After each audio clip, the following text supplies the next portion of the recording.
ये झुकना मुझको स्वीकार नहीं, ये जीवन मेरा दास बना पर मैं जीवन का दास नहीं। वर्षा की अगर बूंद गिरती वसुंधरा पर तो बादल की उन बूंदों को ये ज्ञात नहीं होता कि हमें बनना क्या है। अगर स्वाति नक्षत्र की वही बूंद केले पर गिरती है तो कदली शीत भुजंग मुख स्वाति गुणती। अगर भुजंग अर्थात सर्प के मुख में जाती तो वो विष बनती, अगर वही केले पर गिरती तो कपूर बनती, अगर वही हाथी पर गिरती तो गजमुक्ता बनती, और वही अगर गौ पर गिरती तो गोरोचक बन जाया करती है। तो कवि कहता है कहां से आए कैसे आए, कहां से आए कैसे आए, किसी को ये मालूम नहीं। कौन बूंद मोती बन जाए मेघों को मालूम नहीं। प्रातः काल होते ही पक्षी अरे दाना चुगने चल देते हैं। अरे किसका घात कहाँ हो जाए उस पक्षी को मालूम नहीं। वो पक्षी चाहे मनुष्य रूपी पक्षी हो और चाहे पक्षी हो, प्रातः होते ही सभी अपने अपने दैनिक कार्यों से निकलते हैं, लेकिन उनको ये ज्ञात नहीं होता कि सायंकाल होते ही जब मैं घर पहुंचूंगा या मेरा सिर्फ शरीर घर पहुंचेगा, ये किसी को ज्ञात नहीं होता है।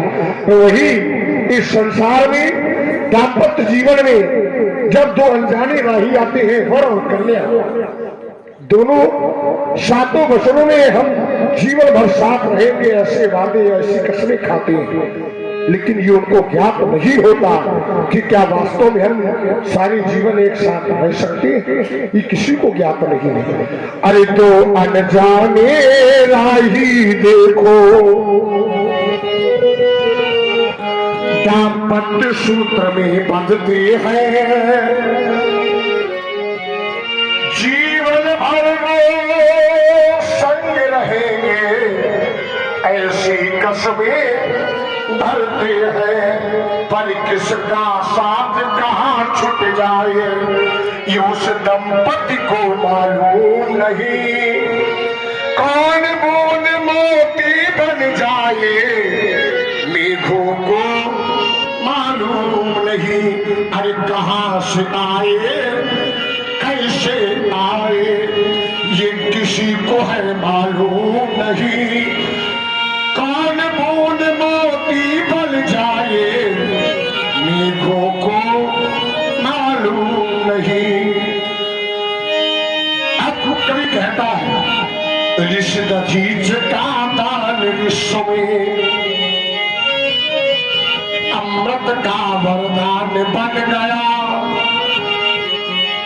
शिल्प कलाकारों के द्वारा पत्थर भी भगवान बन गया, लेकिन कौन शिला शंकर बन जाए, कौन शिला शंकर बन जाए ये उन शिखरों को मालूम नहीं। कौन बूंद मोती बन जाए मेघों को मालूम नहीं। अरे कहाँ से आए कैसे आए किसी को ये मालूम नहीं। कौन बूंद मोती बन जाए मेघों को मालूम नहीं। आइए पापों से बोझिल वसुंधरा, ये पापों से बोझिल वसुंधरा, पाताल मार्ग जब खोज रही थी, मानवता के पक्ष स्थल पर दानवता जब लौट रही थी। हो रहा मुनि था इस वसुधा पर, हो रहा मुनि था इस वसुधा पर, आक्रांत हृदय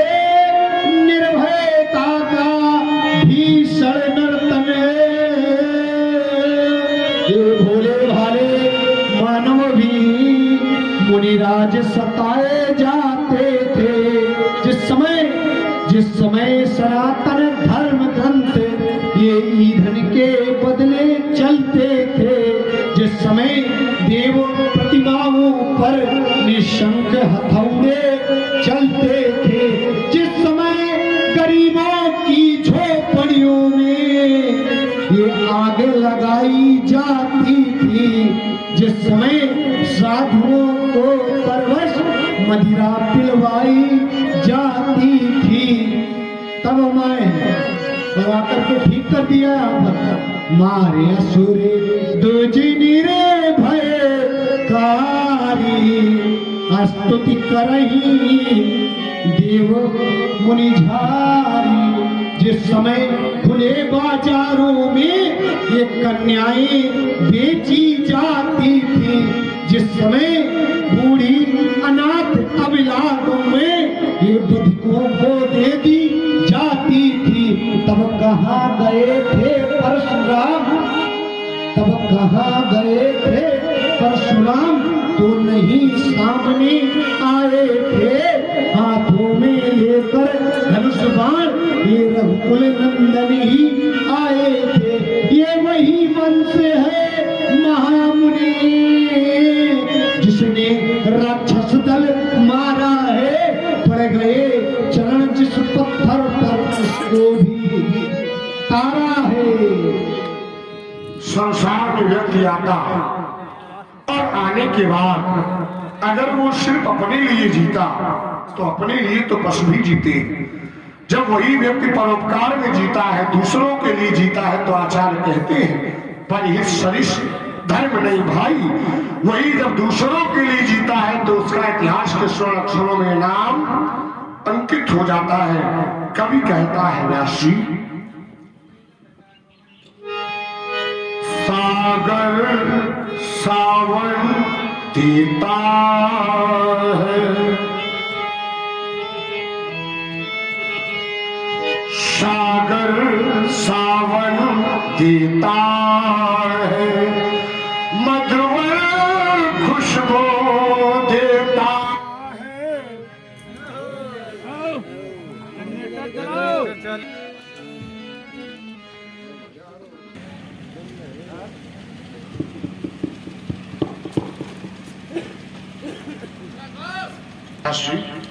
आप थोड़ा संगत हो जाए। सागर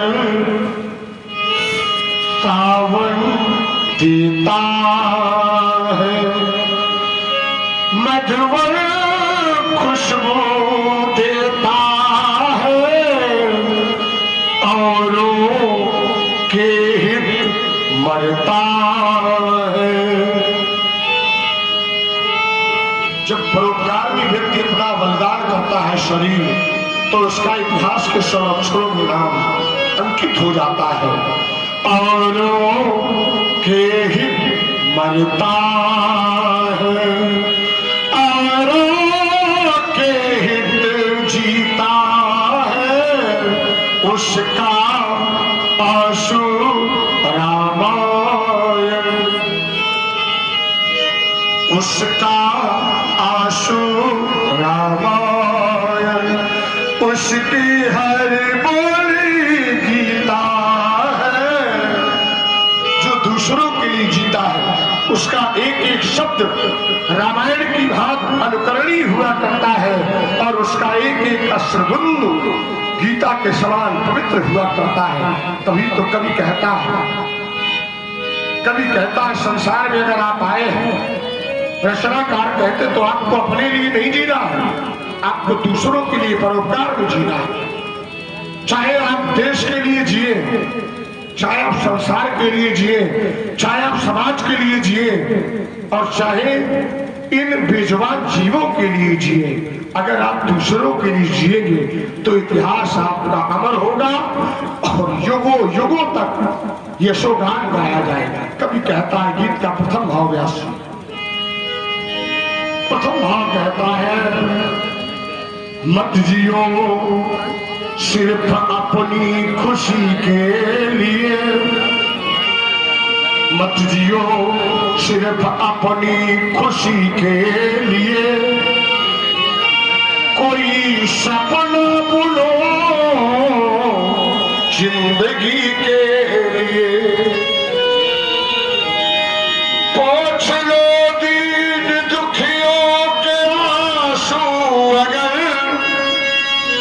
हाँ है उसमें पकड़ा दी। पोंछ लो दीन दुखियों के आंसू अगर, कुछ नहीं चाहिए बंदगी के लिए।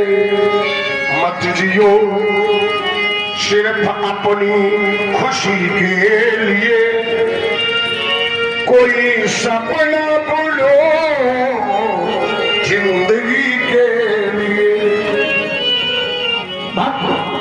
भगवान के मंदिर में खड़ा हुआ, भगवान की विग्रह के सामने निवेदन करता, परमात्मा आज मैं आपकी उपासना नहीं कर सकता, आज मैं आपकी अर्चना वंदना नहीं कर सकता। तो बगल में खड़े कवि ने पूछा क्यों? तो भक्त ने बड़ा समीचीन उत्तर दिया, कहा महाराज आज मेरे पास अमुक संसाधनों का अभाव है, संसाधन विहीन हूं मैं, इसलिए मैं परमात्मा की भक्ति नहीं कर सकता। तो कवि ने भक्त से कहा कि परमात्मा संसाधनों का भूखा नहीं है। तो भक्त ने पूछा फिर? तो कहा परमात्मा सिर्फ भाव का भूखा, भाव का भूखा हूं मैं, बस भाव ही के साल है,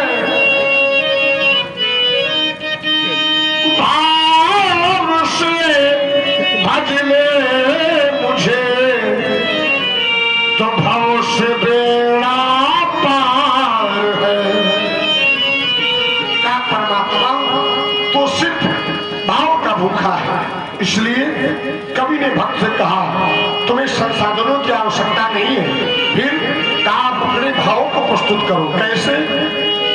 सोने चांदी, सोने चांदी की थाली जरूरी नहीं,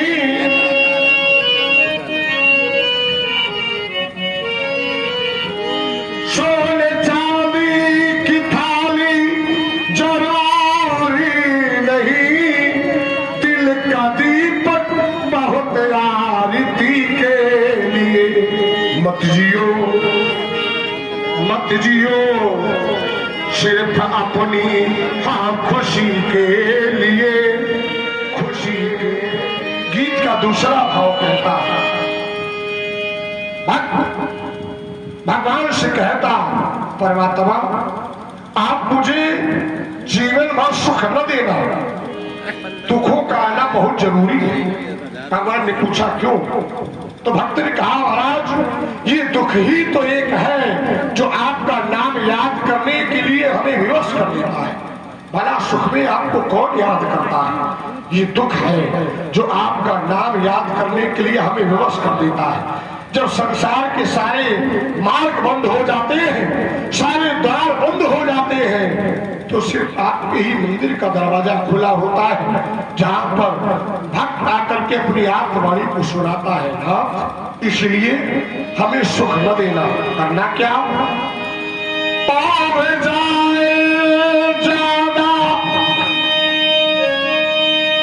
पाव जाए ज्यादा खुशी से न हो, गम जरूरी है कुछ जिंदगी के लिए।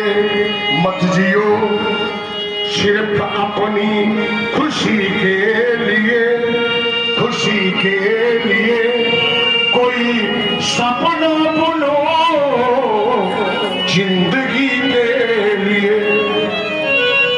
अब तो आ रही है परामर्श। अब वो परामर्श क्या है? क्या? तुम हवा को पकड़ने की जिद छोड़ दो,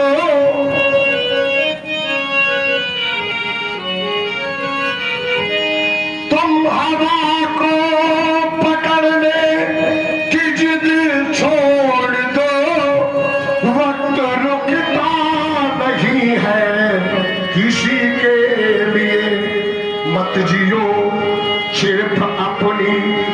किसी के लिए कोई सपना बुनो जिंदगी के लिए। देखिए पंडित जी कह रहे हैं तुम भला कोप करने की जिद छोड़ दो। कोप माने क्रोध होता है, क्रोध। तो अच्छा ईमानदारी से बताना, इतने लोग बैठे हो, सब लोग बताना क्रोध हम कर रहे हैं, ये कर रहे हैं। क्रोध में कौन था? हम थे, ये थे। सुनी मुनी वचन। देखिए शब्द का पंडित जी खेल होता है। हाँ, शब्द का खेल है, लेकिन मैंने अपने गीत में ये नहीं कहा है कि तुम कोप करने की जिद छोड़ दो। कहा कि तुम्हारे लिए, तुम्हारे लिए। क्या कहा मैंने? कहा मैंने ये कहा तुम हवा को पकड़ने की जिद छोड़ दो। अब सुनो इसको, मैंने क्या कहा? क्या कहा? तुम हवा को पकड़ने की जिद छोड़ दो, वक्त रुकता नहीं है किसी के लिए। अभी तक लगता था हमें कि तुम्हारे नेत्रों में दोष है, अब तुम्हारे कानों में दोष है। चलिए हवा बताया आपने, हमें ऐसा लग रहा है अरे सुनो, रट्टू तोता वाला है। रट्टू नहीं है। कहेंगे, हाँ। अब कहेंगे तो ये वाला था लगाएंगे। अच्छा अच्छा, ये जरूर बोलो। चलिए, बिना संघर्ष के कुछ मिलने वाला नहीं है। जब तक व्यक्ति के जीवन में, मनुष्य के जीवन में अगर संघर्ष नहीं होगा तब तक कुछ मिलेगा नहीं। आइए, संघर्ष जीवन का पर्याय है। संघर्ष जीवन का पर्याय है, का पर्याय है। संघर्ष जीवन का पर्याय है कि मिलकर के सबको करना पड़ेगा। कि संघर्ष जीवन का पर्याय है कि मिलकर के सबको करना पड़ेगा। कि मानव बना, मानव बना और मानव का नहीं तो मेरी दृष्टि में मानव मानव नहीं। वो कहता रहा, वो कहता रहा यहाँ दुष्कर्म जो, या करता रहा यहाँ दुष्कर्म जो, वो मानो जगत का मानो मानव हो नहीं। यदि मानव हुआ मानवता नहीं तो मेरी दृष्टि में मानव मानव नहीं। क्यों? क्योंकि विपदा के बादल यहाँ छा रहे, विपदा के बादल यहाँ छा रहे। कि मिलकर के सबको लड़ना पड़ेगा। संघर्ष जीवन का पर्याय है कि संघर्ष सबको करना पड़ेगा।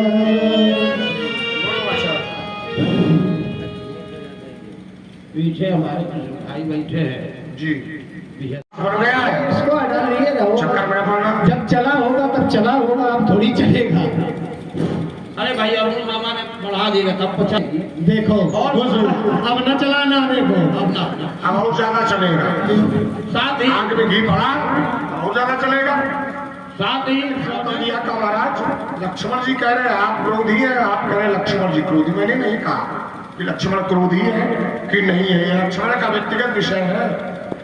मेरा जो क्रोध है वो क्रोध सहज भाव में विद्यमान है। सहजम चितवत मनो रिसाती।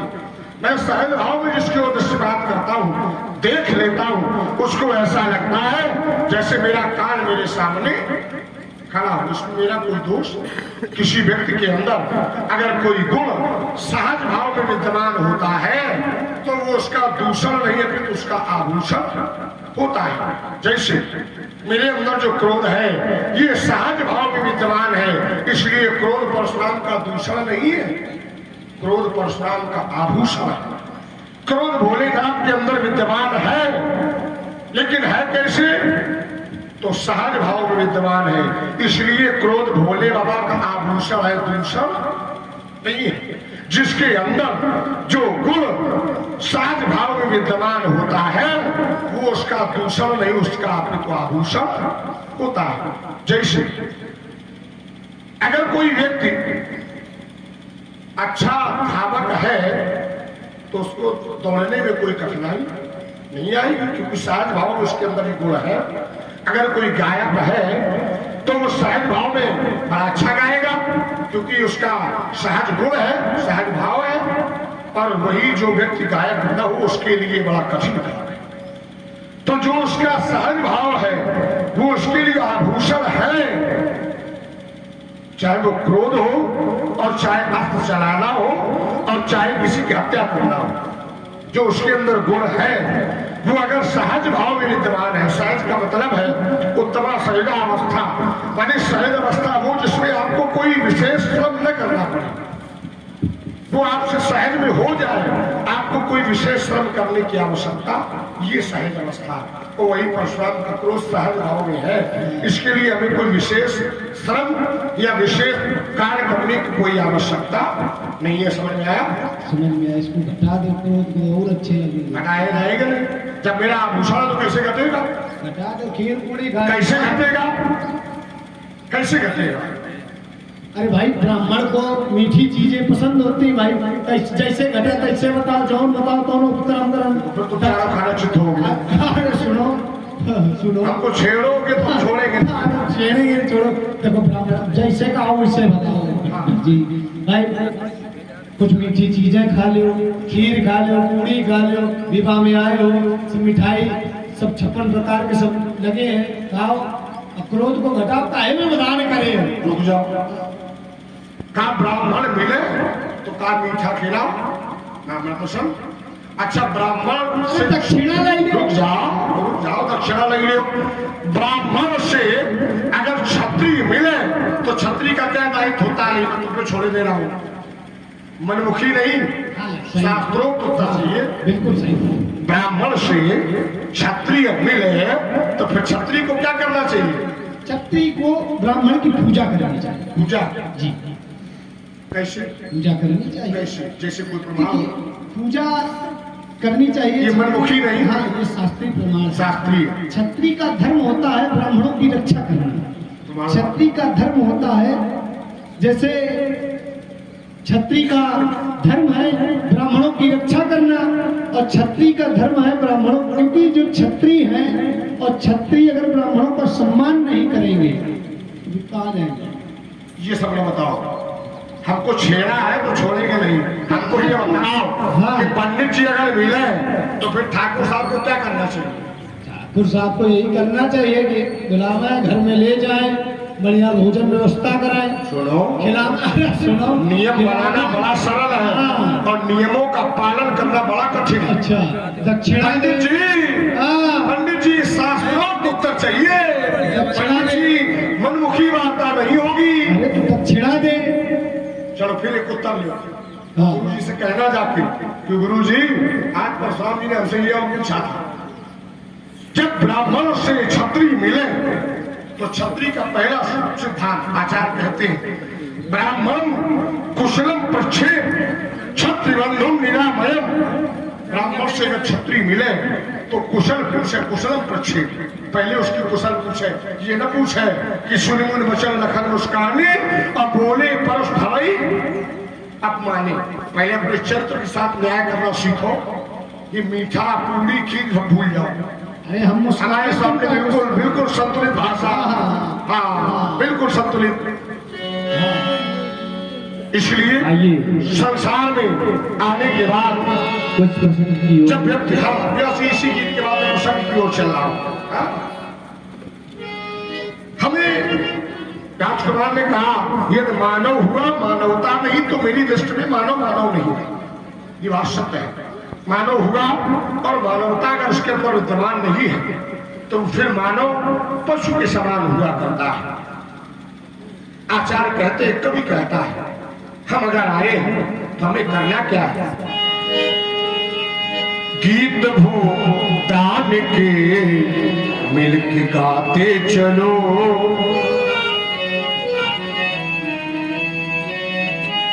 गीत भूदान के मिलके गाते चलो, प्रेम की ज्योति घर घर जलाते चलो।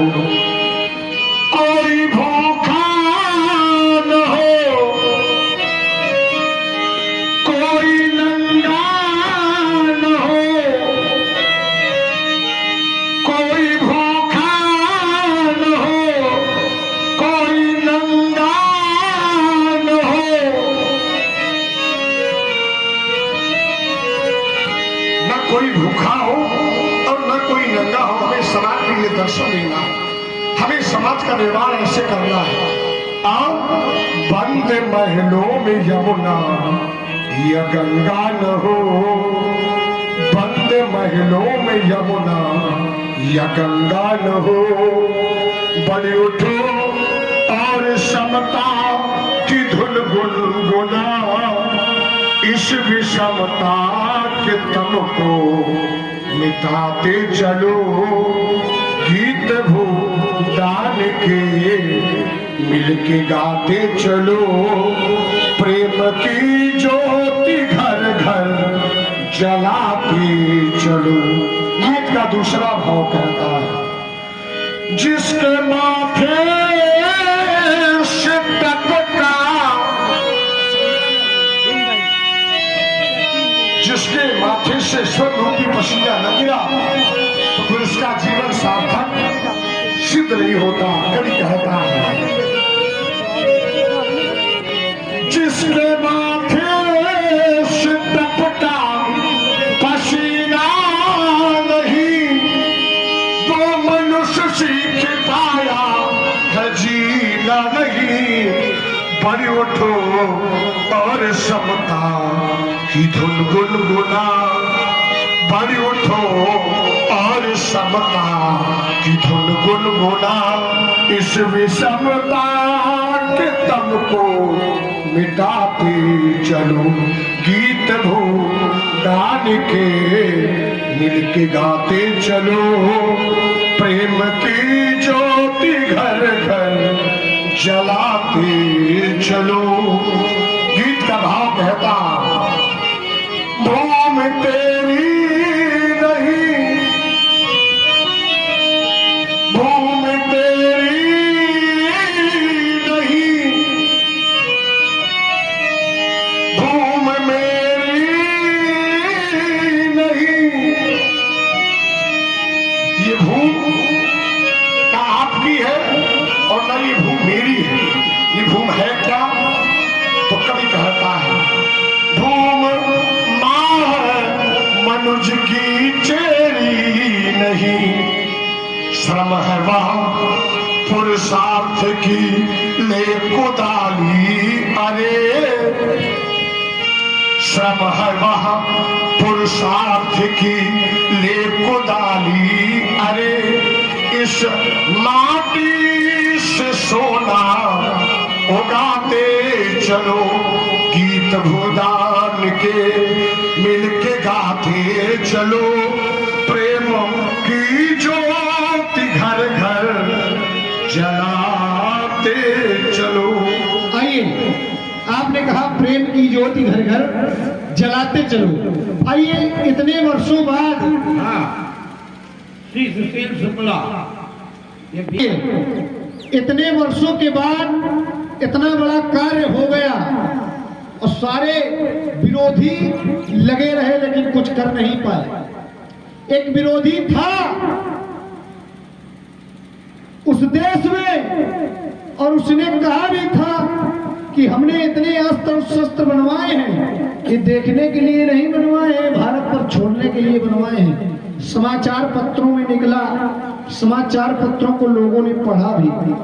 तो उस देश के उस व्यक्ति से कहना है हमारा, अच्छा यूं ही चलने देंगे, अच्छा यूं ही चलने देंगे, हम अपना भाग्य बना लेंगे। तुम तो राजमार्ग के भिक्षुक हो, हम बाहु दंड से पालेंगे। अरे तुम तो राजमार्ग के भिक्षुक हो, तुम तो राजमार्ग के भिक्षुक हो, हम बाहु दंड से पालेंगे। कभी शत्रु से ये टुकड़े लेना, ये सीखा है न सिखाया है। कभी शत्रु से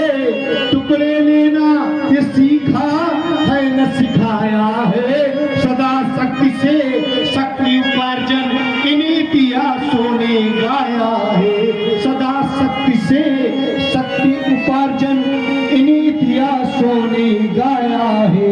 इतनी बार जब जंग हो गई, इतनी बार जब जंग हुई, तुम हारे हम जीते थे। इतिहास में कभी भी किसी भी पन्ने को उठा करके ले लीजिए, जब भी लड़ाई हुई तो हम ही जीते।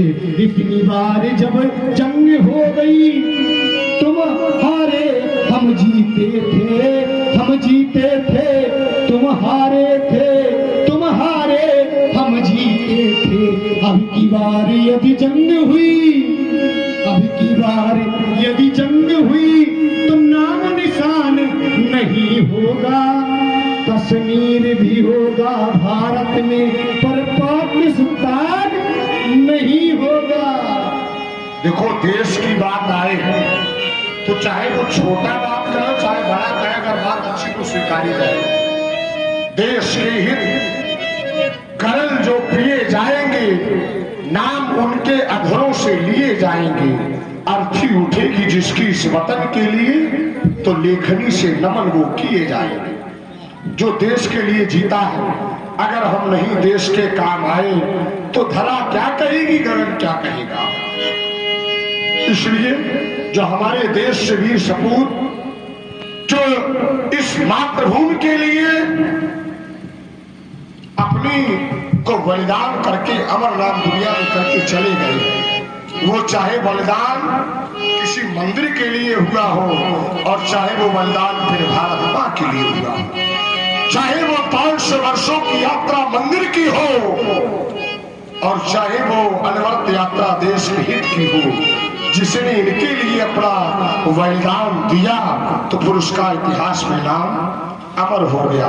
कवि कहता है, सैकड़ों सैकड़ों बार उनको नमन ओढ़ कर जो गए हैं तिरंगा कफन। सैकड़ों सैकड़ों बार उनको नमन ओढ़ कर जो गए हैं तिरंगा कफन। बर्फ की सीढ़ियों पर लिटाया गया,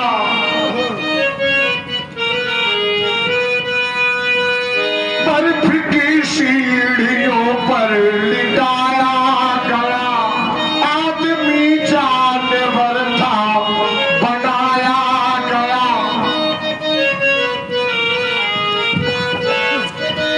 उनके बढ़ते कदम, उनके बढ़ते कदम, खंजरों की चुभन से न आई शिकन। ओढ़ कर जो गए हैं तिरंगा कफन। सैकड़ों सैकड़ों बार उनको नमन ओढ़ कर जो गए हैं तिरंगा कफन। और करके जो तिरंगा कफन गए, जैसे एक विशेष समुदाय के लोगों ने कहा, महाराज हम प्रार्थना नहीं करते हैं। तो हमने कहा फिर काम तो नमाज करते हैं। तो हमने कहा प्रार्थना क्या तुम्हें अच्छी नहीं लगती है? कहा नहीं, ये हमारा मजहब हमारा धर्म नहीं कहता है। हम तो कहा नमाज अदा करते हैं। तो मैंने विचार किया तो उत्तर आया नमाज। जब मैंने इसको विच्छेदित किया, जब इसके विच्छेद किया तो पाया नव थन अज, मतलब नतमस्तक हो जाए। अज माने जो अजन्मा है। एक अनी अलू फनामा अज सचिदानंद परधामा, ये कह दिया जाए आनंद रही सकल रसभोगी। बिन वाणी वक्ता वर्जोगी, बिन पक्ष चले सुने, बिन काना कर, बिन कर्म करे विधि। नाना करते तो वो भी पूजा है, करते तो वो भी प्रार्थना है, करते तो वो भी सेवकाई है, लेकिन कहते हैं कि पंडित जी मैं प्रार्थना नहीं नमाज करता हूँ। वो चाहे जो भी करे, लेकिन एक ही धर्म, वो जाना सभी को एक ही के पास है। लेकिन जो देशभक्त होता है वो कहता है, क्या कहता है व्यासी,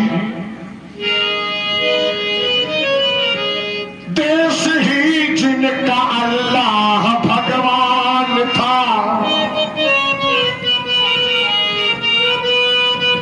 देश ही जिनका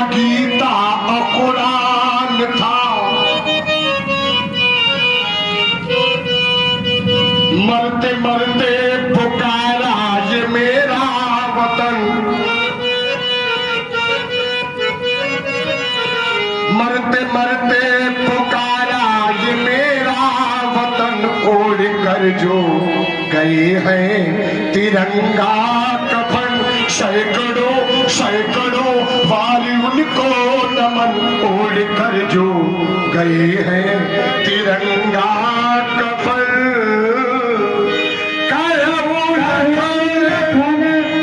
मुनिसी